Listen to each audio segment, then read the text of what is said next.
So about to leave Padstow this morning. We're going up to Dale. It's a bit of a daunting trip. It's 71 miles, so it's going to take us at least 14 hours if we can average 5 knots. But I'm expecting it to take quite a bit longer, to be honest, 16 to 18 hours really. But let's have to see how we get on. It's predicted good sailing weather. Whoops. Yeah, nearly went in the bloody harbour.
So we're on our way up to Dale.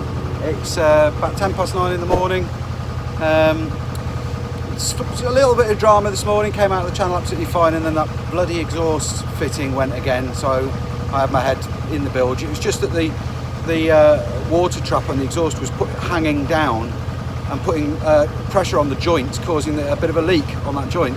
So I've undone the Jubilee clips, pushed the joint back together, tightened them back up, and then I've put a screw in and suspended, taken the weight off it basically, so that it's not hanging on the joint, it's hanging on something else that's suspending it, which is good.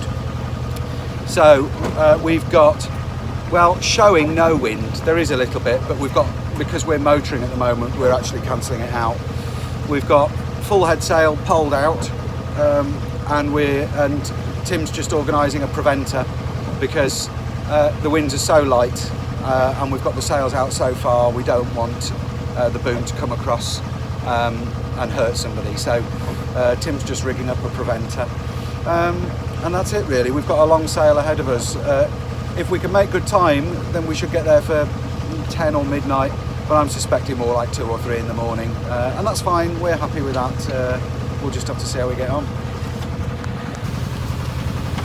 Now if you look over there, you might not be able to see it. There's some clouds, and under that cloud there's some wind. I can see it on the surface of the water. So when we get there, I think we might end up taking that preventer off. Not the preventer, the Genoa pole.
finally something interesting to see. We can actually see, I don't know if you can, but there's Lundy Island in the distance. It's a fair old way. Yeah, it's a bit shaky on the camera, but yeah, that's Lundy Island, and we're not going there. We're going straight past it, but it's it's where we'd run to if something went horribly wrong. Well, we're still going across the Bristol Channel. We're completely out of sight of land. Hopefully we'll get into Milford Haven, well, probably about 11 o'clock realistically.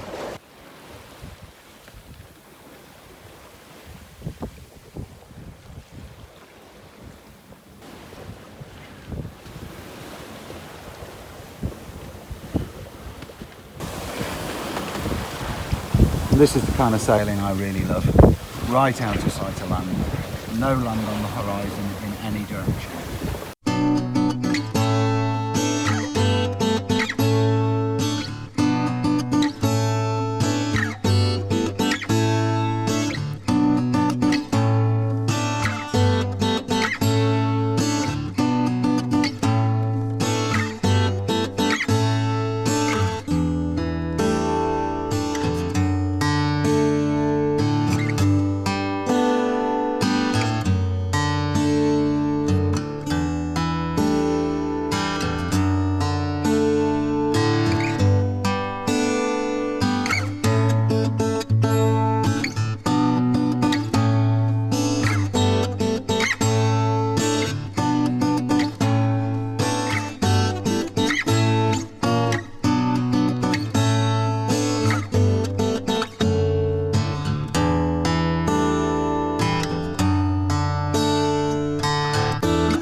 So we're just coming up to Milford Haven, the entrance to Milford Haven. We're actually going up there and around there and into Dale, and it should be a lovely evening. I'm going into the East Channel, the East Fairway, because apparently there's one just here, and there's one over there which is the West Fairway, which is used by massive, great big flipping tankers. And it does say in the guidance to not use that one because there might be a massive, great big flipping tanker in it, and we shouldn't really be in that one. So yeah, there we go. I suppose there's not much point in me videoing when we get there because it'll probably be dark, but next video will probably be tomorrow morning in Dale. Oh, and look over there in the distance you can see Jack Sound and Ramsey Sound in the entrance to St Bride's Bay. How wonderful. You probably can't see that actually, but there you go.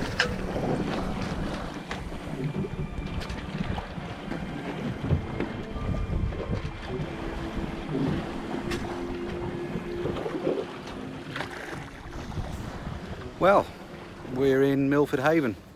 There's been a lot going on the last couple of days. One of our crewmen, Mike, became unwell. He had a knock to the head. He actually fell off his bunk, which is so it wasn't a sailing related injury. It was quite a simple, just a simple accident, and fell off his bunk. But because he had a bump to the head, I made the decision that probably best he got checked out at the hospital. He's absolutely fine, no injuries. He's perfectly okay.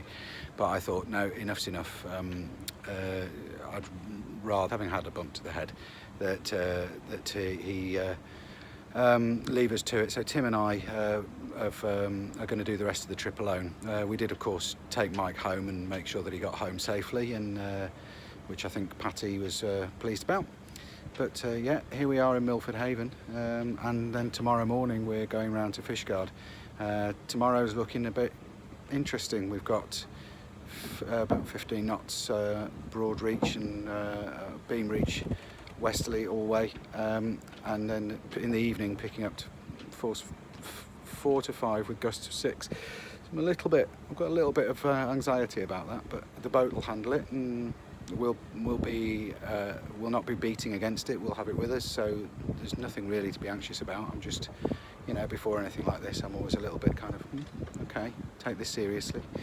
But there's Miss Rosie in Milford Haven. Let's have a quick look around Milford Haven then, and then tomorrow morning we're off, as I say, to Fishguard.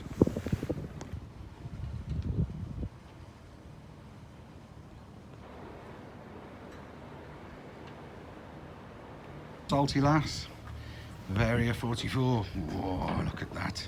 Yummy, yummy. Or those teak decks look like a lot of work to me. Beautiful boat, not my sort of thing. Beautiful boat, exactly my sort of thing.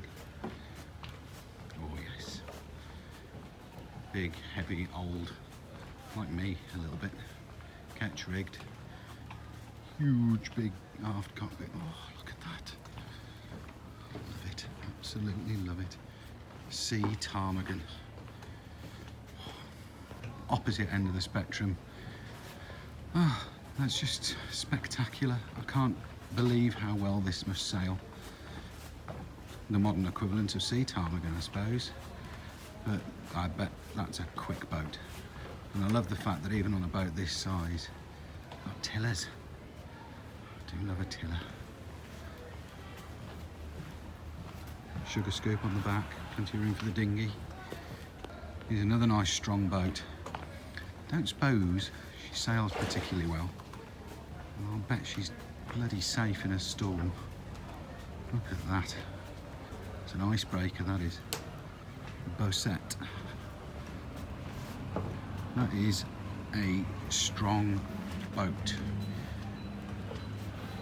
Could sail into Galapagos and Galapagos would lose. As always, thank you so much for watching. We hope you enjoyed the episode. If you did, please hit the like button and subscribe. Also, if you'd like to support us to continue making these videos, you can go to our Patreon page and help us out that way. Just click the link in the description.